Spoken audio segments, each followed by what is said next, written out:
weighing in on the fact that Reiner, who is, I think, only 19 or 20, she's the one who found her parents with their throats slit and bodies stabbed multiple times. And there's new information in this soundbite. Listen here from Billy Bush. I got this from a friend who lives in the community. I heard that the son, Nick, went into his parents' house, stabbed both mom and dad, and that the daughter, I guess, lives on the property or at the house or in the back house, and that she found them, and that the mom was still alive, and apparently she called the ambulance and went in the ambulance with her mother. Michelle died in the ambulance, but had enough time to tell her daughter that it was Nick, their son, who stabbed them. And that's why they figured it out so quickly, and he's in custody. I don't even care if anyone calls me a Sally, because I'm a snail and I'm never gonna fail. And you know what? You're gonna have to bail me out of jail. Newly released surveillance footage has added another chilling layer to the Nick Reiner case. The video shows him calmly walking near his parents' home just hours before their deaths. There was new video released yesterday showing Nick Reiner calmly strolling near his parents' home hours before the murders. This was obtained by the New York Post. Let's take a look at it. It's video one. For those who haven't seen it, he appears relaxed, with a bag over his shoulder, moving at a normal pace like anyone else on a regular day. There is no visible panic, no distress, no obvious signs that anything is wrong. And that calmness is what makes the footage so disturbing. As time passes, instead of bringing answers, each new detail seems to deepen the mystery surrounding what happened inside the Reiner home. Hearsay objections. So if Romy Reiner is actually going to take the stand and repeat that her mother told her as she lay dying that it was Romy's brother, Nick. Oh my God. What first shocked Hollywood is now turning into something much darker and more complex. Investigators have reportedly narrowed down a critical time window using early forensic findings, and what they believe happened during that period has unsettled many people following the case. Pursuant to the laws of this state, pursuant to the law in California, Nick Reiner is not guilty of murder. Print that. Print. But now Nick Reiner is claiming that someone is out to get him. That is the latest headline. So let's talk about this. TMZ is reporting that someone close to the 32-year-old says that Reiner knows he killed his parents, Rob and Michelle, but doesn't understand why he's in jail. If you are new to the channel, please do not forget to subscribe to the channel. Authorities now think the situation didn't explode out of nowhere. Instead, it may have been building quietly, fueled by tension that had been growing beneath the surface. Some sources believe the night may have begun earlier at a holiday gathering, where guests allegedly noticed Nick behaving strangely, tense, distant, and unpredictable. Yet in the newly surfaced footage, he looks completely normal. That contradiction has left many people confused and deeply unsettled. That Nick knows that he killed his parents, but he believes he's involved in some type of a conspiracy theory, and that's why he's behind bars? Well, he thinks there's a conspiracy against him, and that's why he's behind bars. He knows what he did. We are told he knows exactly what he did, but he is so delusional right now that he can't understand how that ended up putting him in jail, and thinks there is a conspiracy. After leaving the gathering, Nick is believed to have returned to the Brentwood area. On the outside, he appeared calm, controlled, and deliberate in his movements. Investigators say he later checked into a nearby hotel acting quiet and reserved. Staff reportedly noticed nothing unusual, no emotional breakdowns, no strange behavior, just a man keeping to himself. New information released in the investigation into the murders of Rob and Michelle Reiner. We now know where the couple was reportedly found dead inside their home on Sunday. Their son, Nick, is now in jail. He's facing 2 counts of first-degree murder. The 32-year-old has struggled with addiction for years, but it appears his parents did everything they could to help him until the end. If your kid is going through rough times, you know, the parent is, your main job is to keep your child safe. That is an interview from 9 years ago that Rob and Nick did for AOL after they released a movie that they had worked on together. It's a haunting clip to watch now, knowing what allegedly happened after a holiday party attended by the Hollywood elite. What shocked many observers was what happened next.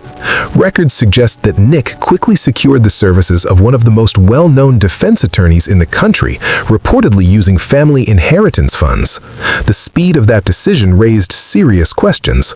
How could someone move so quickly and confidently while everything around them was supposedly falling apart? Authorities believe the incident inside the home occurred during the late night or early morning hours. There were no signs of forced entry because none were needed. He had access. He knew the house. He was familiar with every corner of it. Later, security records placed him at another hotel not far from the area. Once again, staff described nothing unusual. No panic, no distress, just silence, just distance, just a man who appeared emotionally disconnected from what had happened. Eventually, concern turned into alarm when someone arrived at the home and received no response.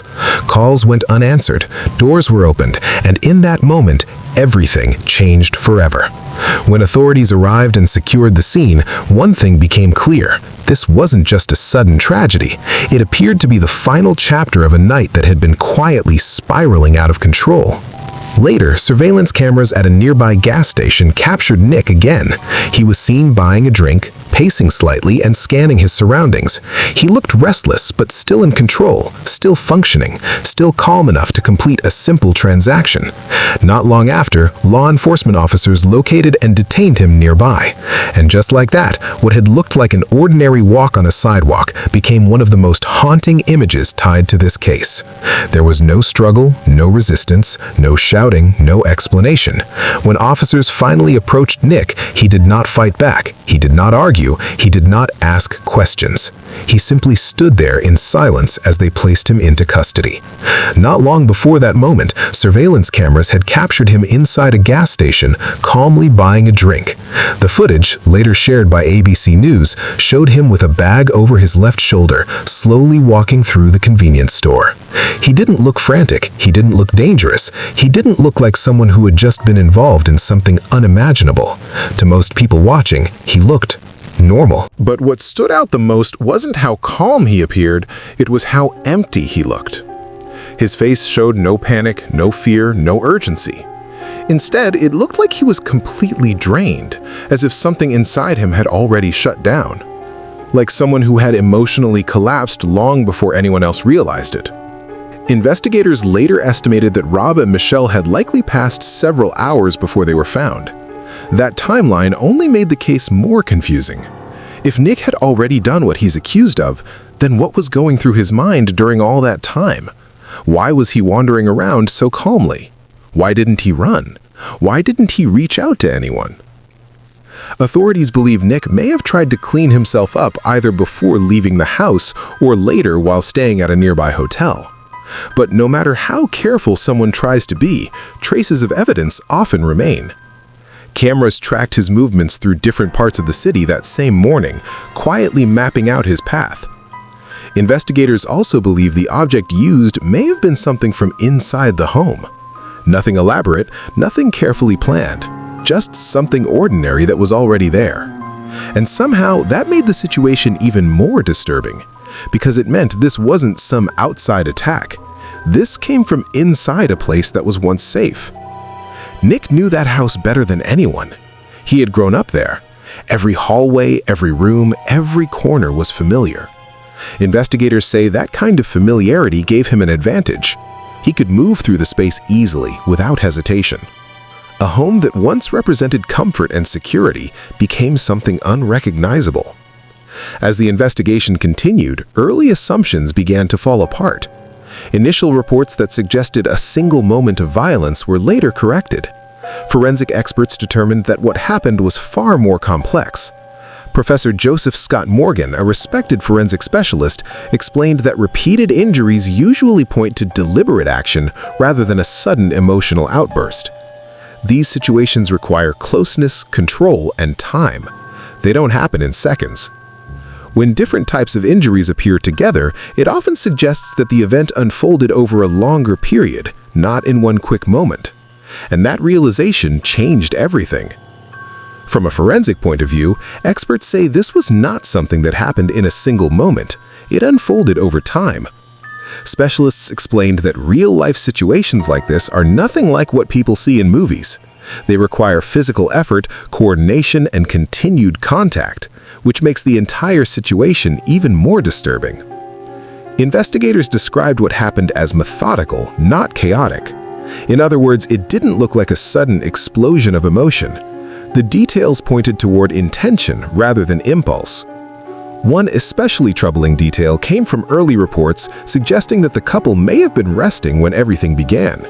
If that is true, it would mean the person responsible knew their daily habits, routines, and moments of vulnerability. Experts say that actions taken at such close range are deeply personal. There is no emotional distance. It is controlled, it is deliberate, and it shows a complete violation of trust. Another video later surfaced showing Nick surrendering on a Los Angeles street as police surrounded him. The footage is hard to see clearly, but what stands out is what didn't happen. Law enforcement later confirmed that he went into custody willingly. There was no chase, no resistance, no dramatic confrontation. Officers appeared calm, not in the kind of alert stance typically seen when a suspect is dangerous or fighting back. They outnumbered him and the arrest was quiet and controlled. That moment alone raised even more questions. If someone had just committed something so serious, why was there no panic, no escape attempt, no emotional breakdown? As more evidence came out, one conclusion became harder to ignore. Whoever was responsible knew the home, had access to it, and could move in and out without raising suspicion. That immediately narrowed the focus. Attention then shifted to what happened afterward. Reports revealed that Nick allegedly used family inheritance funds to secure legal representation. That detail stunned the public. Questions spread quickly.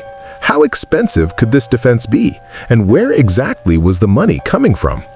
Nick did not have an independent financial foundation.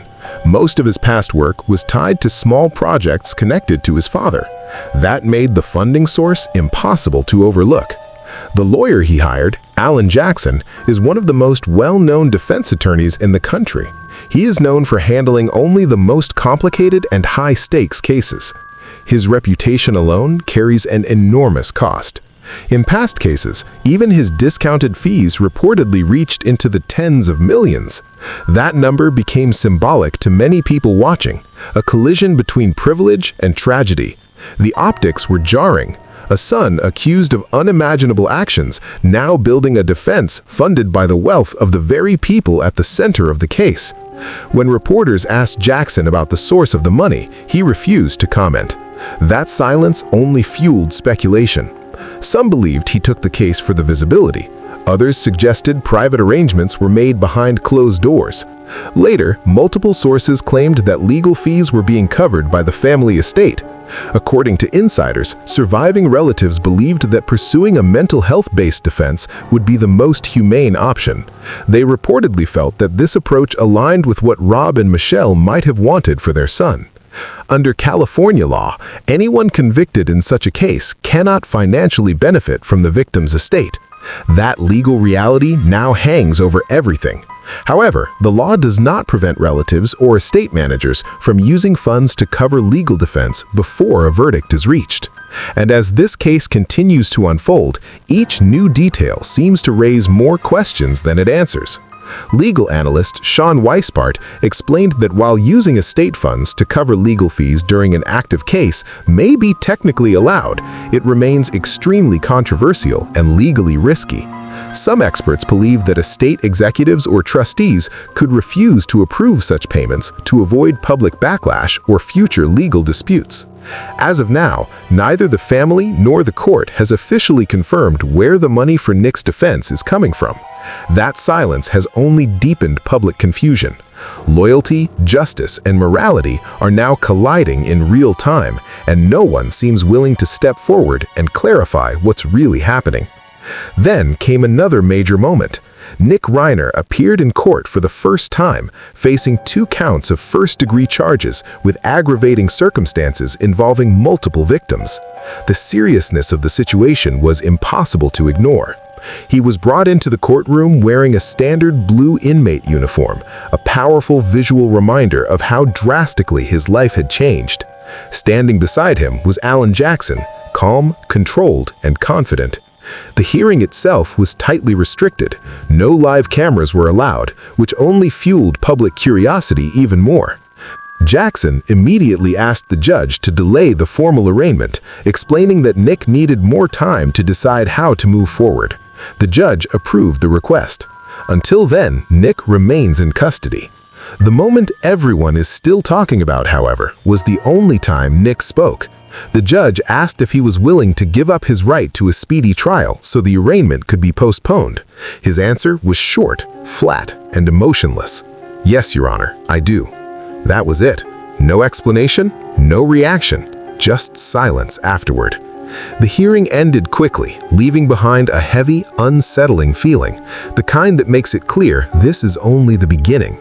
As the case continues under a national spotlight, investigators and reporters have started looking deeper into Nick's past. Behind the privilege and the famous last name was a long and painful personal struggle that had followed him for years.